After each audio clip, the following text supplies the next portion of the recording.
শহরকে দূর থেকে দেখলে মনে হয় সবকিছু কত সুন্দর।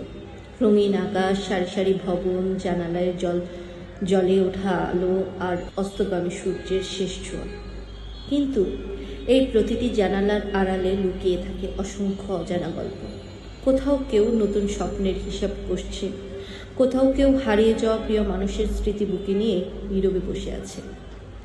কেউ হয়তো সারাদিনের ক্লান্তি শেষে বাড়ি ফিরেছে, আবার কেউ জীবনের সঙ্গে লড়াই করার শক্তিটুকু খুঁজে দিচ্ছে। সন্ধ্যা বড় অদ্ভুত, দিনের সমস্ত কোলাহলকে ধীরে ধীরে নরম করে দেয়। আকাশ তখন গোলাপি রঙে লিখে যায় এক অদৃশ্য চিঠি, যার কোনো প্রাপক নেই, অথচ সবাই সেই চিঠির অংশ। বাতাস জানিয়ে দেয় সব বাস্তবতার মাঝেও একটু থেমে যাওয়া দরকার, কারণ জীবন শুধু ছুটে চলা নয়, জীবন কখনো কখনো দাঁড়িয়ে আকাশের দিকে তাকিয়ে থাকারও না। আমরা প্রায় ভাবি সুখ মানে বড় কোনো অর্জন, বড় কোনো সাফল্য, অথচ প্রকৃতি প্রতিদিন খুব নিঃশব্দে খোঁজ শেখায় সুখ কখনো কখনো একটি সুন্দর সন্ধ্যা, একটি রঙিন আকাশ, কিংবা নিজের সঙ্গে কাটানো কয়েকটি নীরব মুহূর্তেও লুকিয়ে থাকে।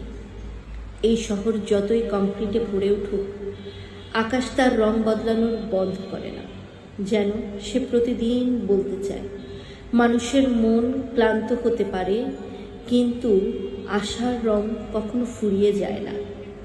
আজ এই সন্ধ্যাকে দেখে মনে হলো বিদায়ও কত সুন্দর হতে পারে।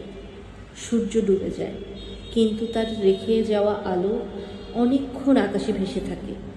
ঠিক তেমনি কিছু মানুষ আমাদের জীবন থেকে দূরে চলে গেলেও তাদের দেওয়া স্মৃতি অনেক দিন হৃদয়ের আকাশে রং ছাড়িয়ে রাখে।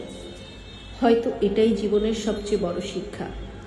সব কিছু ধরে রাখা যায় না, কিন্তু অনুভূতিগুলো বেঁচে থাকে।